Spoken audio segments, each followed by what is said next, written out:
Diapers, late nights, sick kids with burning foreheads, school runs in the rain, bandaging scraped up knees, juggling part-time gigs, then staying late at the factory to make extra pay. Every bit of it was me. No one else. Just me. And now here I was, dropped into a stiff linen chair inside a high-end venue looking out over Lake Shasta, surrounded by people who would never in their lives touch the kind of pickup truck I left parked out back. Before we continue, please subscribe to stay updated on our latest stories. The family table was crowded with faces I did not know.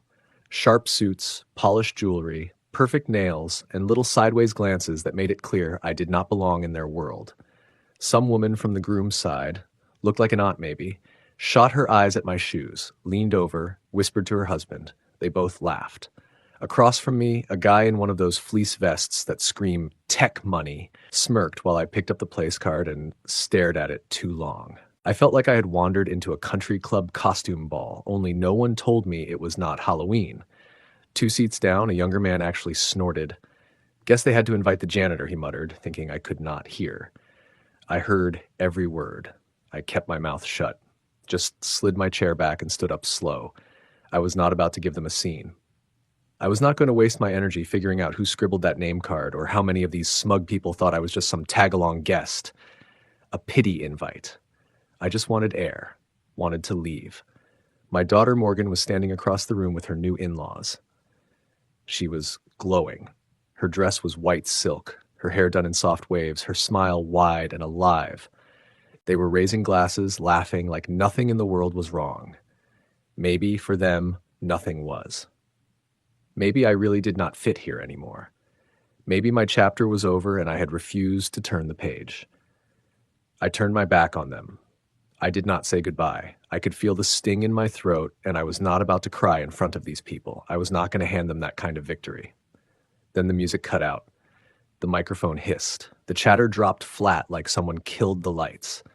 I spun around and saw Morgan standing right in the middle of the dance floor, barefoot now, clutching her fiancé's hand, but not gently. She pulled the mic close and said, clear as day, I am done. Her voice never wavered. We are leaving. At first the guests laughed, thinking it was some prank, but it was not. She let go of his hand, stepped off the floor, and headed straight toward me. The disc jockey just froze with his laptop like it might blow up. Her groom stood there blinking, like somebody slapped him awake. Morgan grabbed my arm and said, come on, we are not staying. I hesitated. Morgan, what the hell is this?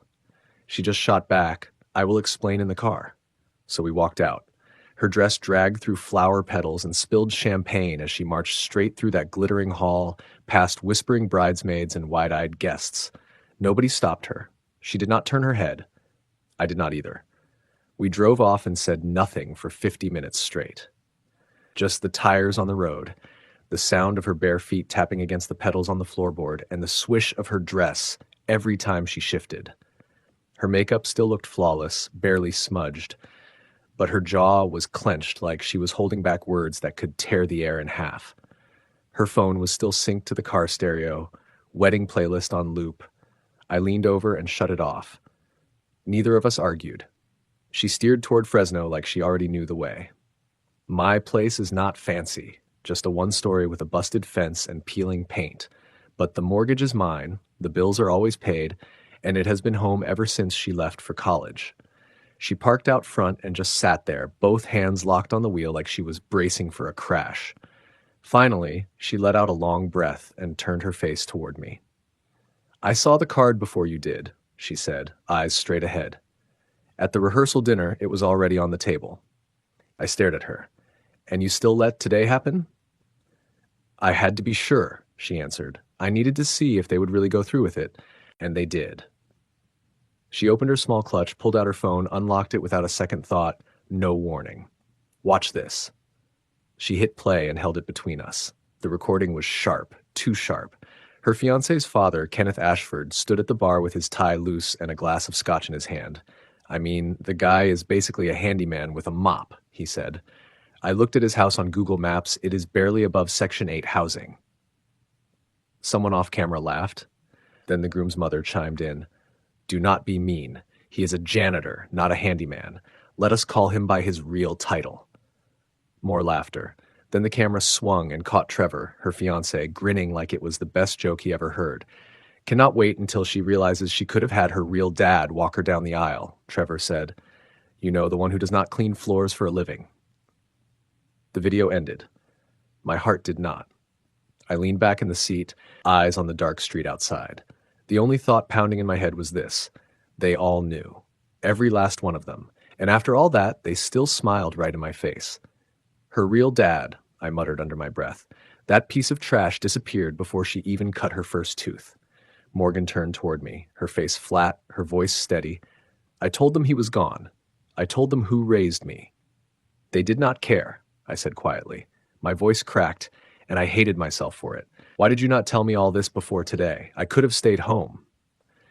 She shook her head, because it was never just about me or about you.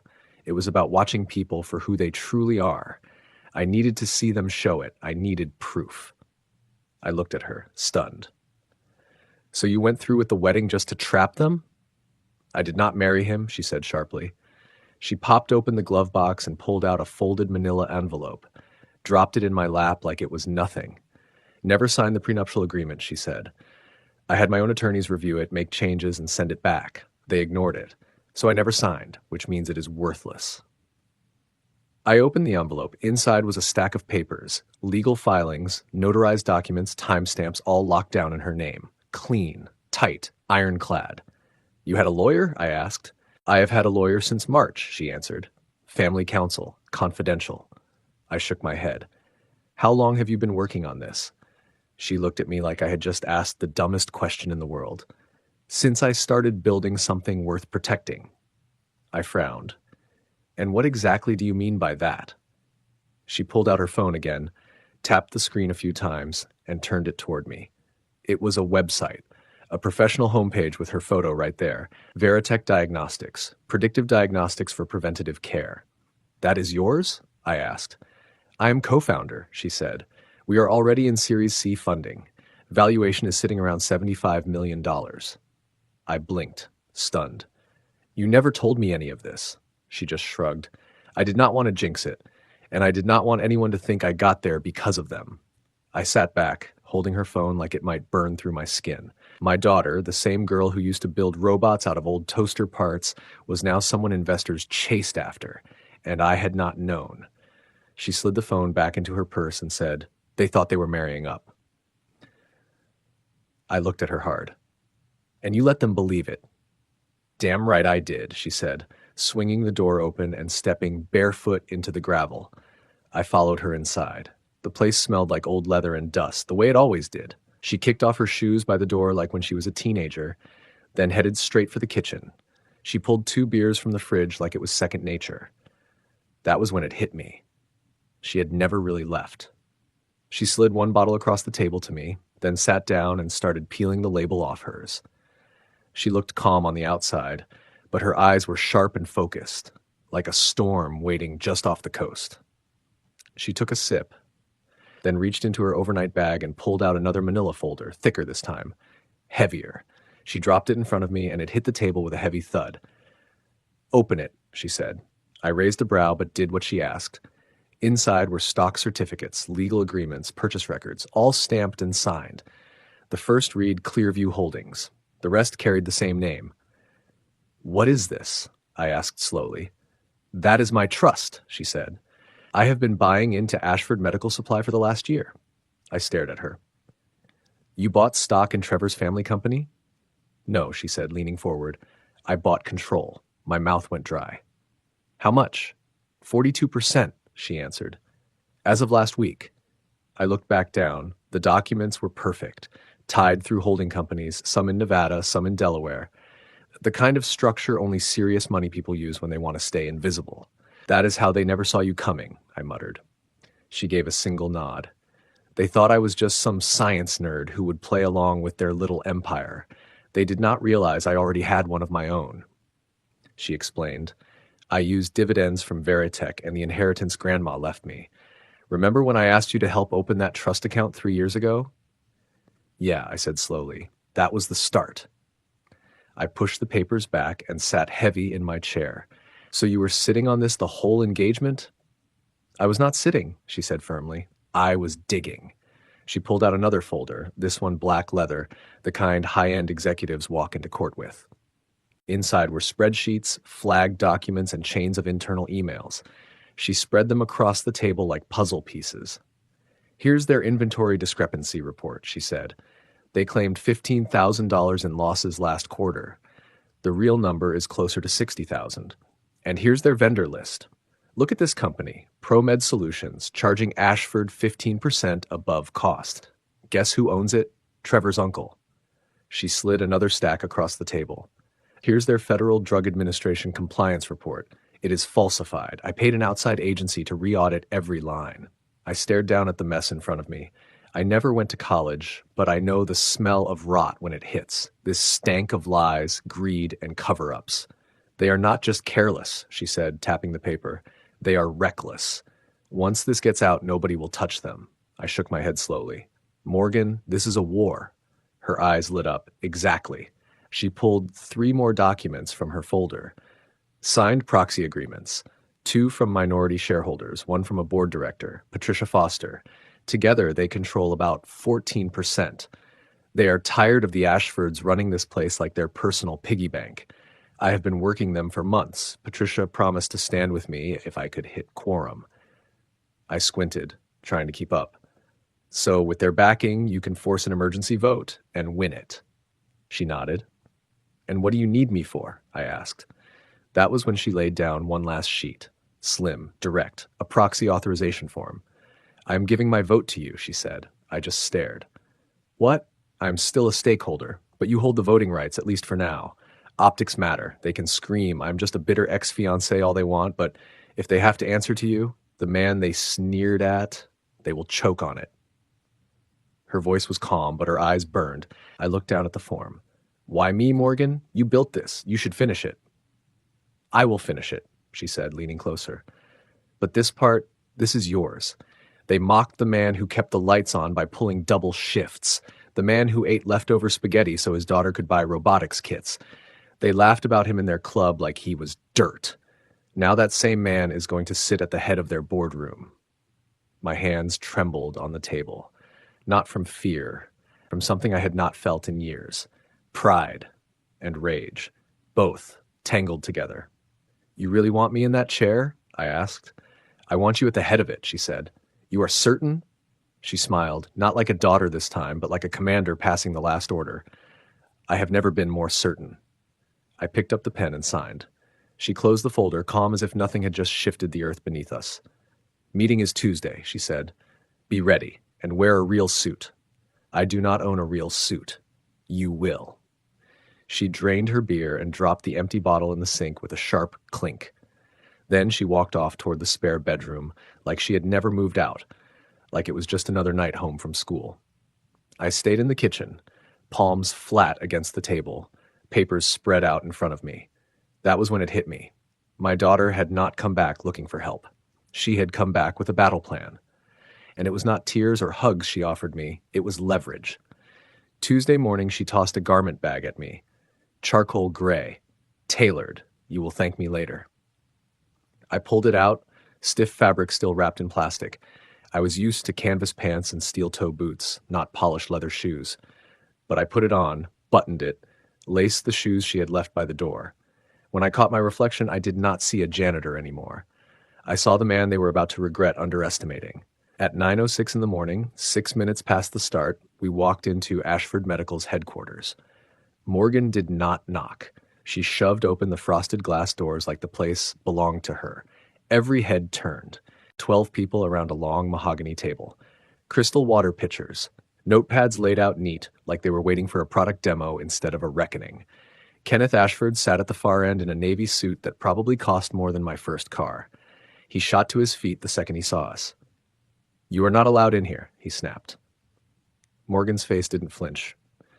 Read your own bylaws. This is a closed executive session. I am an executive, and so is my proxy. She pointed straight at me. Kenneth's jaw tightened like he swallowed glass. You are bluffing. Morgan calmly reached into her briefcase and laid a single sheet in front of him. Filed Monday, verified by the corporate secretary. You were copied. I saw the state stamp in the corner. Legal. My name bold across the top. At the far end of the table, someone cleared their throat. One of the other board members, a woman with sharp eyes and a silver necklace, flipped through her own packet. It is valid, Kenneth. I saw the filing myself. Kenneth sank back into his chair, jaw locked. Morgan faced the room. I am submitting new business. Emergency item. Executive vote. Her tone was steady as she laid it out. Breach of compliance protocol. Financial misconduct. Negligent governance. Half the table stiffened in their seats. Kenneth barked out one bitter laugh. You think you can just stroll in here and pull a coup? Morgan did not flinch. I am not guessing, Kenneth. I know. She stepped forward, opened her folder, and began passing around packets of red flag documents like a teacher dropping tests on desks. No drama, just paper and fact. Vendor fraud. ProMed Solutions, tied to your brother. Overbilled this company by nearly $1.5 million over 4 quarters. Internal losses misstated in quarterly reports. False Federal Drug Administration documentation submitted last September to push through a warehouse expansion. One man at the table flipped pages faster. Another pinched the bridge of his nose. Someone whispered, Jesus Christ. Kenneth's face reddened. Baseless. Then prove it, Morgan shot back. Vote to audit. Kenneth shot to his feet again.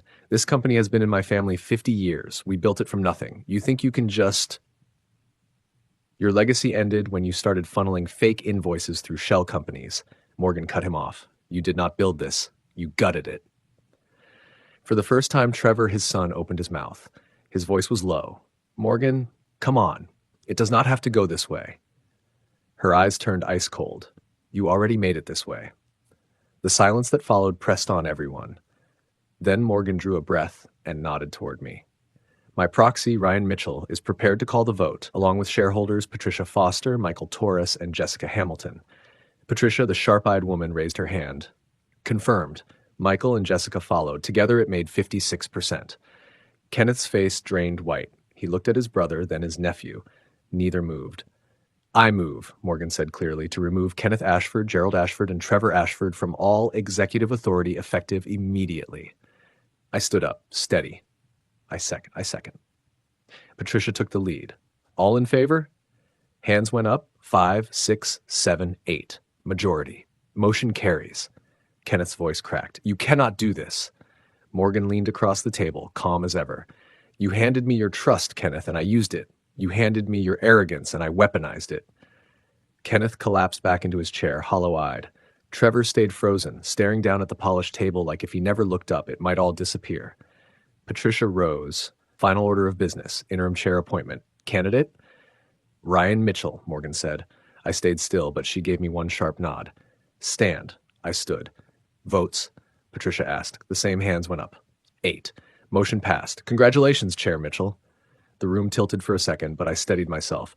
No smile, no speech. Just a nod as I sat back down. Kenneth shoved his chair back and stormed out, his brother trailing him. Trevor lingered for one painful heartbeat before Morgan caught his eyes. This was never about love, she said flatly. Trevor blinked. What? It was about legacy. She slung her bag over her shoulder, and that was that. We walked out. No applause, no victory parade. Just the sound of heels on tile and the heavy boardroom door closing behind us. Out in the lobby, Morgan finally let out a breath, shoulders dropping for the first time all day. I said nothing. She grinned at me. Nice suit. Better takedown. We stepped into the sunlight. I squinted at the sky, still stunned. 3 weeks ago, I had grease under my fingernails. Now I was chairing a multi-million-dollar company I had not even known was mine to claim. Morgan tossed her briefcase into the trunk like it was just another Tuesday. We climbed in, quiet for a minute. The engine hummed. Air conditioning clicked on. I leaned back, staring out the window. You okay? She asked. Yeah, I said, just trying to wrap my head around it. She chuckled under her breath. I have been planning this for years. You walked in 3 days ago and handled it like you have been doing it your whole life. I did not feel like a pro. I felt like the same man who once changed his shirt in a gas station bathroom between shifts because being 5 minutes late would have cost him hours of pay. You know what kept running through my head in there? I asked her quietly. While they were sitting around that table, I kept seeing myself back in the garage, wiping oil off my hands with the same old rag I'd been using all week. Morgan stayed quiet. I'd work day shifts at the body shop, come home, heat up whatever leftovers were still in the fridge, then drive across town for the night janitor job at the mall. Years of that. Sometimes I'd fall asleep standing up in a supply closet. My throat tightened. I missed your second grade recital because I was on my knees cleaning puke off the food court tile. She reached over, placed her hand on mine for a moment. Not soft, not a pat. Solid. You did what you had to do, she said. I nodded slowly. I didn't even know if you ever noticed. Her voice came back steady. I noticed everything. I believed her. We pulled into the driveway just past noon. The sun beat down hard. I peeled off the blazer and slung it over my shoulder. Morgan went straight to the kitchen, filled 2 glasses with lemonade like she hadn't just carried out a hostile boardroom takeover. I sat at the same table, same chair as a few nights ago. Same house. Different world. She set a drink in front of me and slid a slim, legal-size envelope across the table. What now? I asked. This, she said, is the final paperwork for the trust transfer. It moves Ashford into a public equity fund with healthcare access clauses. We keep the majority stake under a nonprofit arm, but it shuts down personal profiteering. You and I, she pulled out a pen, are the last co-signers. I opened the folder. Mitchell Health Equity Public Trust. Her name as founder, mine as interim chair. You sure you want to do this? I asked. Yes, she said. This was never about revenge, Dad. It was about flipping the system that tried to swallow us. I looked at her, and for a heartbeat, all I saw was the little girl in overalls under the counter at the shop, eating crackers while I wrestled brake lines. You remember prom night? I asked. Your dress zipper jammed and you were panicking, and I was outside fixing some stranger's radiator. She laughed. I was 15 minutes late and still made the pictures. You didn't even charge that guy. I didn't get his name either, I said. Just saw his car smoking and his kid crying in the back seat. I remember, she said softly, I remember thinking, one day I'm going to fix things for him too. I blinked fast and looked down at the table. She reached under it, pulled up a black garment bag, unzipped just enough to show a lighter gray suit inside, slim cut, finer cloth. That's for the next meeting, she said. Custom fit. I tried to wave her off. I'm not going to live in suits, Morgan. She set the bag on the back of my chair and leaned in behind me. You're not standing behind me anymore, she said. You're standing beside me. I couldn't turn around. My throat locked up. My eyes went hot. I pressed a knuckle against the corner like I had dust in it, though we both knew better. She said nothing more. Let me sit with it. A few minutes later, we sat shoulder to shoulder and signed the last of the trust papers. No lawyer in the room, no notary. Just us and a witness on Zoom who barely spoke 3 words. When the e-signature flashed green, I leaned back and stared at the screen. It was done. We'd handed the Ashford Empire over to a trust built for medical access, compliance, transparency, things that actually mattered. I didn't feel like we'd stolen it. I felt like we'd taken it back. 3 weeks later, a knock came just after 10. I was half asleep on the couch watching some car restoration rerun with a ginger ale in my hand. The knock wasn't loud, firm, but not neighborly, and too hesitant for a cop. I opened the door wearing sweatpants and a faded t-shirt. Trevor stood there, his tie crooked, shirt wrinkled, hair a mess. He looked like he hadn't slept right in days. Bloodshot eyes, jaw scruffy, hands fidgeting. Mr. Mitchell, he started, voice low. Please, I just need 5 minutes. I need to talk to Morgan. I stayed put, leaning into the doorframe, arms crossed. You called me a prop, I said. Now you're standing on my porch asking for mercy. His face twisted. It wasn't like that. I didn't mean it. I was drunk. I was trying to... Save face, I cut in. That's all you ever did. He tried again, but I stepped outside and pulled the door nearly shut behind me, blocking his view into the house. Let me guess, I said. Your father's frozen out. Board brought in an outsider, family name circling the drain. Now you show up with your tail between your legs, hoping Morgan's got a patch kit for you, I said. Trevor's head dropped. I didn't think she'd actually go through with it. That's been your blind spot all along, I told him. You never believed she could finish anything without you. You thought she needed you to prop her up. He looked up, eyes darting toward the door behind me. Can I at least talk to her? I didn't answer. From inside, I heard soft footsteps on the hardwood. Morgan's voice came, steady and cool. It's okay. I stepped aside. She walked out barefoot, dressed down in leggings and a hoodie, hair pulled back, no makeup, no stage face. Trevor took a half step toward her and then stopped himself. She didn't move closer either. She stayed at my side, arms crossed.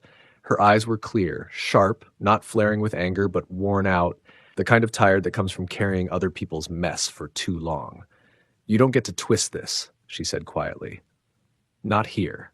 Not now. Now you're here with your tail tucked, hoping Morgan's got some patch kit to fix the hole you punched in your own boat," I told him. Trevor dropped his head. I know. I panicked. My dad, he's blaming me, says I should have stopped you, says I embarrassed the family." Morgan's voice cut in sharp. "Your dad embarrassed himself. You just followed the path he laid out." Trevor swallowed hard. "I never signed off on that card, I swear." "But you never said a word either," Morgan shot back. "I thought it was a bad joke," he said, fumbling. "You laughed," she said coldly. "You stood there and laughed while your mother called me the janitor's daughter, while your father sneered at mine as some handyman charity case. You could have stopped it. You didn't." His hands shook as he dug into his jacket pocket and pulled out a wrinkled sheet of paper. "I wrote something. I know it won't fix everything, but—" "I don't want an apology," Morgan cut him off. She reached into her hoodie and pulled out a plain white envelope. She held it toward him. He hesitated.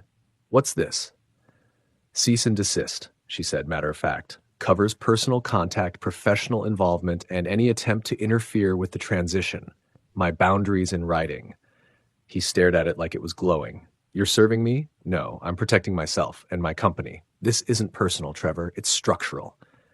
Finally, he took the envelope, hands trembling. "I thought what we had was real," he whispered. Morgan tilted her head. "I did too, until I saw the only real thing between us was your constant need to be rescued." He flinched. "You've always needed someone to save you from yourself," she said. "I just stopped applying for the position." He looked like he might cry, but no tears came. Just that hollow look men wear when they finally see the wreckage they created and realize nobody's coming with a broom. He backed down the steps, slow, stiff. No goodbye. No second try. The envelope hung from his fingers like it weighed 50 pounds. He crossed the sidewalk, climbed into a silver car that looked far too polished for a man who just lost his empire, and pulled away with the headlights still off, as if that would hide him. Morgan didn't speak until the taillights were gone. Then she turned back inside. I followed. She poured a glass of water in the kitchen, her hands steady, her jaw locked. "You good?" I asked. She nodded. He always talked like he was mapping our future, but it was only his. I leaned against the counter. "You did the right thing." She sipped, eyes steady. "I know." "Want to talk it out?" "Nope." That was that. She headed to bed. I stayed behind in the kitchen, staring at the envelope Trevor had tried to hand her, the one he folded and refolded like he couldn't decide if he had the guts to deliver it. I tossed it in the trash where it belonged. I kept my time at the mic short and got off before I made a fool of myself. Folks clapped anyway. Real claps, not the polite kind. Afterward, 3 teenagers, maybe 17 or younger, walked up to me. One girl with a buzz cut wearing a hoodie that read Future Engineer looked me straight in the eye. "I've never seen someone like me at a board table before," she said. I didn't know how to answer, so I just gave her a nod. Another kid asked if he could take a picture with me. "Sure," I said. He pulled out an old Android phone that looked like it had been dropped one too many times. Felt right that way. Later that day, Channel 5 News aired a segment titled "Mechanic Dad Turns Corporate Chair." They spelled my name wrong in the graphic, but I couldn't care less. I watched the clip from a folding chair outside the rec center while Morgan gave her interview. She looked calm, professional, but not polished fake. She was just herself. She always had been. By the time the volunteers loaded up the last boxes, it was only me and Morgan sitting in the shade of that tent. She handed me a small white envelope without a word. I opened it. Inside was a single house key and a folded deed. "Property title," I muttered, reading it. Both our names were printed on the front. "What's this?" I asked. "New house," she said. 4-bedroom, corner lot close by. My throat tightened. "Morgan, not repayment," she cut me off. "An upgrade, for both of us." I stared at the key. It felt heavy, though it wasn't. "So we're moving?" She shrugged. "We don't have to, but it's there if we want it." I nodded, still trying to breathe past the lump in my chest.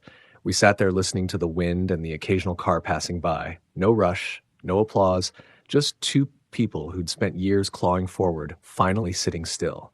And it felt earned. 18 months later, I was in the front row of a bright auditorium at the California State University, Sacramento. I wore a dark coat, tailored shoes, dressed better than I ever thought I'd be. The glass walls reflected the stage lights, and rows of business students scribbled notes like their futures depended on it. Morgan stood at the podium. Navy blazer, hair pulled back, nothing flashy, just calm authority. Same presence she'd carried into that boardroom a year and a half ago when she burned their house down without flinching. Her keynote was titled Strategic Patience, Winning by Watching. She spoke about timing, leverage, how to control a narrative, words I never had labels for, but instincts I'd lived by when I was working 3 jobs to keep us afloat. The students leaned in like she was rewriting the rules of waiting your turn. During Q&A, someone asked who had influenced her the most when she was starting out. She didn't even pause. I learned business from a man who never went to college, she said, but he taught me cost, value, and return better than any textbook. Her hand lifted slightly, and her eyes found me. The room clapped. Some students turned to stare. I didn't wave, didn't smile, just gave a nod, hands folded, steady. When the session ended, professors and program heads swarmed her with cards and coffee invites.